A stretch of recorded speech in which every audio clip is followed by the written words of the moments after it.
Peter Schweitzer and Eric Eggers, we're filling in on the Sean Hannity radio show. We want you to join the conversation, 1-800-941-7326. We have the Drill Down podcast, and we were talking earlier about inflation and food prices.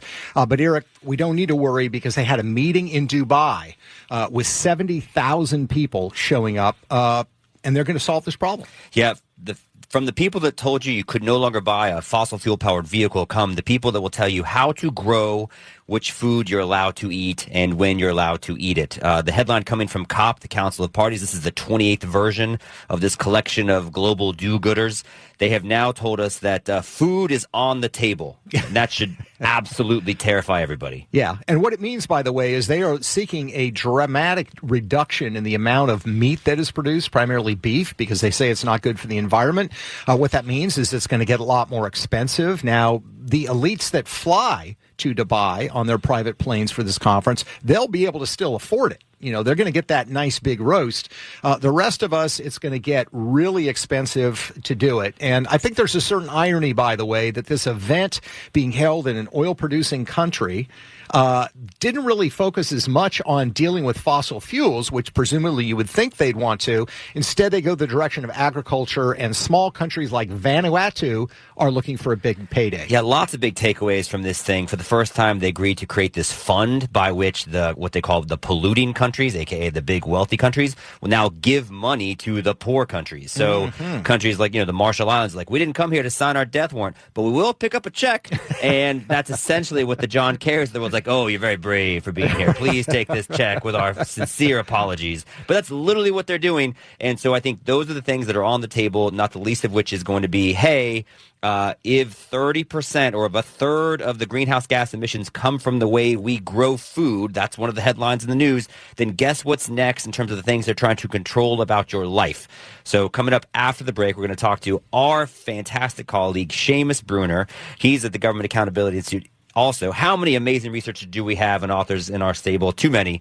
But Sheamus's book, Controligarchs, is blowing up the internet. It actually created a new word. The word of the year in Australia is controligarch. And so he's the one that broke the story about Bill Gates and his how much farmland he's buying and how he's got the patents on these seeds. So if you're wondering who's in charge of telling you which food and where you're allowed to grow it, Bill Gates is a moment, and he can explain on this other news. Yeah, so we're going to look forward to Sheamus talking about that. We're very proud of him. He started with us as an intern 10 years ago, and he's now written several books. So stay with us. We'll be back shortly. And again, join the conversation, 1-800-941-SEAN. We'll be back after this. Exposing left-wing media bias. No stone left unturned. The Sean Hannity Show is back on the air. Hi, this is Peter Schweitzer, and sitting next to me, Eric Eggers, and we are filling in for Sean as he takes a well-deserved break. I'm the president of the Government Accountability Institute. Eric's the vice president there. I'm a #1 New York Times bestselling author, and we do a podcast together called The Drill Down. Please do check it out. We talk about cronyism, corruption, and the abuse of power and how to fight back. It isn't often someone says, I am a #1 New York Times bestselling author, and yet still manages to undersell themselves. But you managed to perform just that feat, Peter Schweitzer. Peter Schweitzer, of course, is the person who wrote the book Clinton Cash, who exposed the overlap of interests into donations to the Clinton Foundation and the people that got favors from Hillary when she was Secretary of State.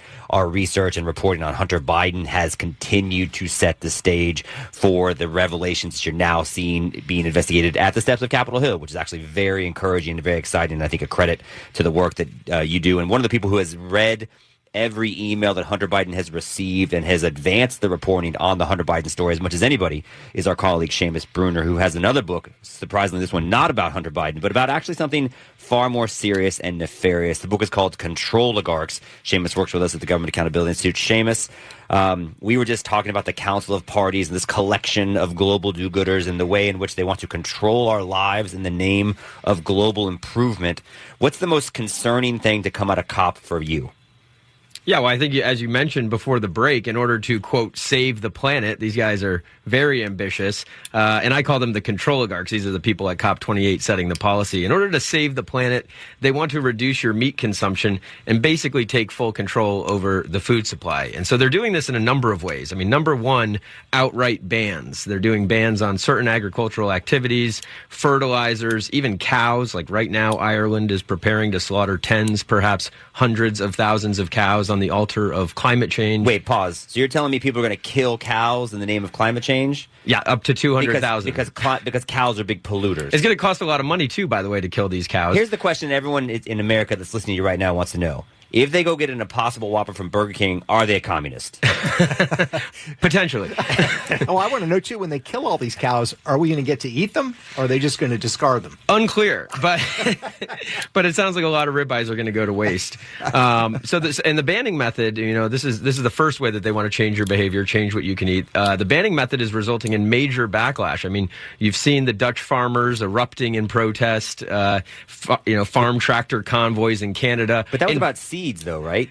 No, that's about the fertilizer restriction. Okay. So it's not just cows. They want to ban certain types of fertilizer. Right now, French farmers are also erupting in protest. They've been dumping and spraying cow manure over government buildings. This just happened in the last 2 weeks. French farmers are dumping cow manure over buildings in France because of, this is the restrictions, the climate change restrictions coming out of things like COP28. And just to be clear, this is not a new form of French art. This is a protest. No. Okay. No, is it me or smelly form of protest? Does French manure just seem a little classier than everybody else? It does, right? It's like I'm mad, but I'm not that mad because it might be a delicacy in New York. Yeah, so the banning method, I mean, that's really ticking off the farmers. But here's really the more pernicious method, and it's how they nudge behaviors. And they're artificially raising the costs of the inputs for farmers until you'll eventually find that you can't afford the delicious ribeye steaks at the grocery store. And you'll find that the lab-grown protein cells, these fake meats that people like Bill Gates are invested in, are just cheaper than ground beef. And so you'll think, well, it doesn't taste that different. And so you'll find that your behavior has changed without even knowing it. And this is the wildest part of your book, by the way. When you get into the Bill Gates stuff, you have a phrase that you use for this. Like, Bill Gates has a phrase that he uses to try to, incentivize people to do things that you might not otherwise. Like, if you think about the idea, hey, would you like to eat something that's not really meat? No. But Bill Gates has a way to try to make you do that.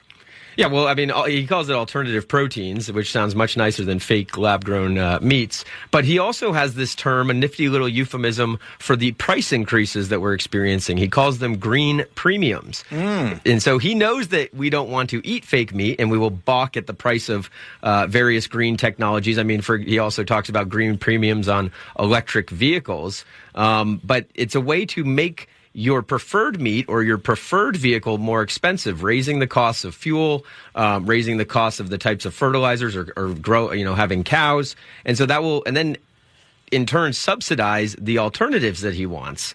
And so he's plowed $11.6 billion into his food takeover scheme. And actually, Pete Buttigieg, some listeners may remember, said the quiet part out loud kind of about these green premiums. He says, quote, "The more pain we are all experiencing from the high price of gas, the more benefit there is for those who can access electric vehicles." And so that's really the way they see this, is the more pain that you experience when buying steaks at the store, the more benefit there is to companies like Impossible Meats. Well, and here's the part, honestly, I have to say that's genius about what Bill Gates is doing. I think it's a terrible idea. I think there's so much hyping of the climate change issue. But explain to people, this is actually a scheme not just to, quote unquote, save the planet, but for Bill Gates to actually make money, because he wants to replace real beef, which is not patented, with fake meat that he and his buddies have the patents for. So he's going to make money when we make this transition from pure natural beef to this lab meat that he's making. Like, it's funny, you would say, oh, you've cornered the market on fake meat. It sounds like a put-down you'd use against your buddy in college, but it's actually Bill Gates' business strategy. It's exactly right, and he's doing it, and he and the other control oligarchs are doing it across a variety of industries, not just food.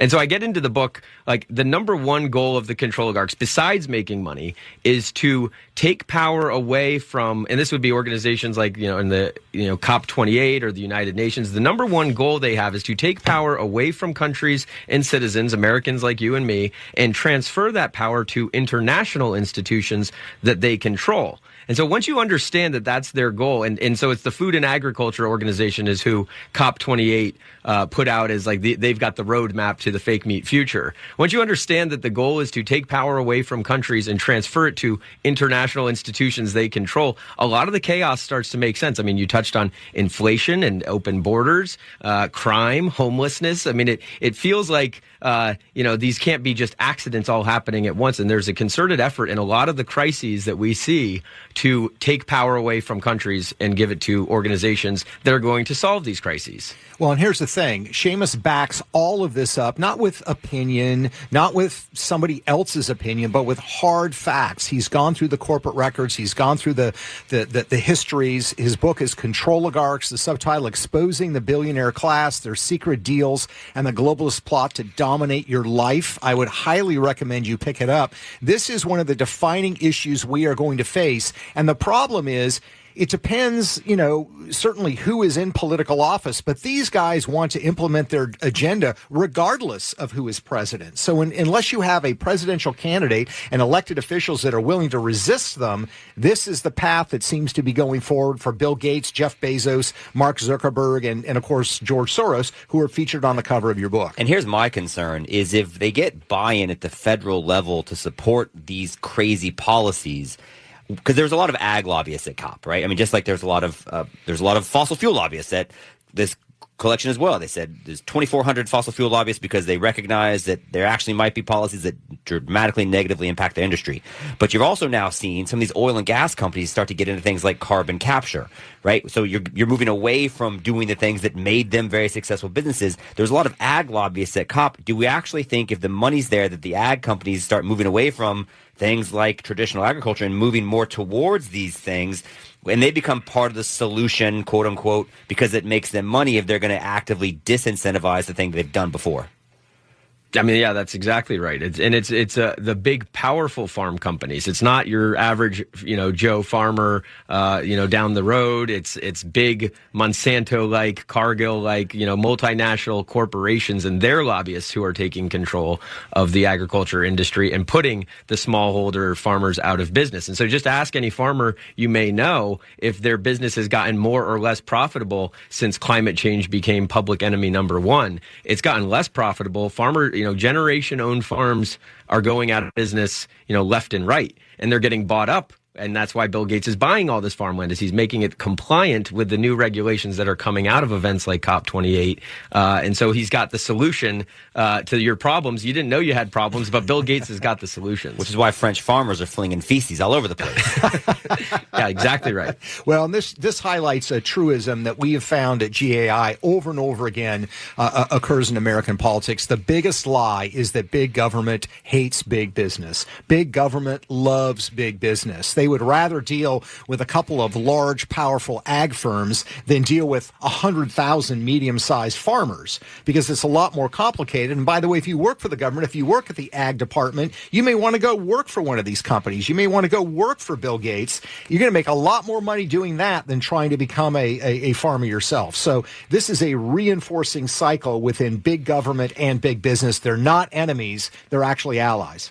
Yeah, exactly right. I mean, competition is Bill Gates' number one enemy. I mean, that's why Microsoft got into trouble in the 90s for trying to put the competition out of business. And that's actually a central theme of the book is the control oligarchs want a control oligopoly. They want to control every industry with very few players where they're sort of competitors, but it's much more like what they have in China with these state-run businesses that there's only a handful of players. They're all in bed with the government. And that's the ideal system to the people going to events like COP28. It's such a great point. I hate to give you credit on national radio because you always take my parking spot, but also because no, it's an excellent point. Bill Gates has an anti-competitive track record that was litigated at the highest levels of the U.S. court system. So we know that this is his business model. And as Peter Schweitzer has reported in his last #1 New York Times bestselling book, Red Handed, all these big tech guys, many of whom you have as control oligarchs, love what? The Chinese Communist Party. They love China. Bill Gates loved China. Tell us about Bill Gates' his relationship and what he admires about the dictatorial regime in Beijing. Yeah, well, Bill Gates, Klaus Schwab, a lot of the other characters in this book, they praise China. They love China because China is, and they use, again, euphemisms, and they say things like efficient or their ability to mobilize resources. What that really means is they're a tyrannical state with total authoritarian control over their populace, and they can move without any sort of pesky voting or elections and things like that. They can just take over, whatever they want. And that's what they love most about China. It's my biggest complaint about free speech and human rights. It's so inefficient. It's true. Who has time to build these into the business model? Sheamus, Bruner, amazing work. This really is a great book. And I teased it before the break, but controligarch is a word you made up for your book, but it was also named the new word of the year in Australia. Yeah, that's right. I mean, I was shocked. I was just searching to see if anybody had, picked up some coverage, and all of a sudden I look at Sky News Australia, and they have their resident wordsmith. I'll give him a shout out, Kel Richards. He's the man. He ran a study and had, took votes, and things like misinformation and like other terms popped up. But controligarchs was the number one new word in Australia. Congratulations. Number one new word in Australia, and it should be the number one book in the country. It's that important, and I think it's absolutely laying out a roadmap for what people are trying to do to our lives in America, and that's why we continue to highlight the reporting that's done there. We'll talk more about that. Take your calls when we come back. It's 1-800-941-7326. That's 1-800-941-SEAN. It's Peter Schweitzer and Eric Eggers, host of the Drill Down podcast, in for Sean Hannity. Back right after this.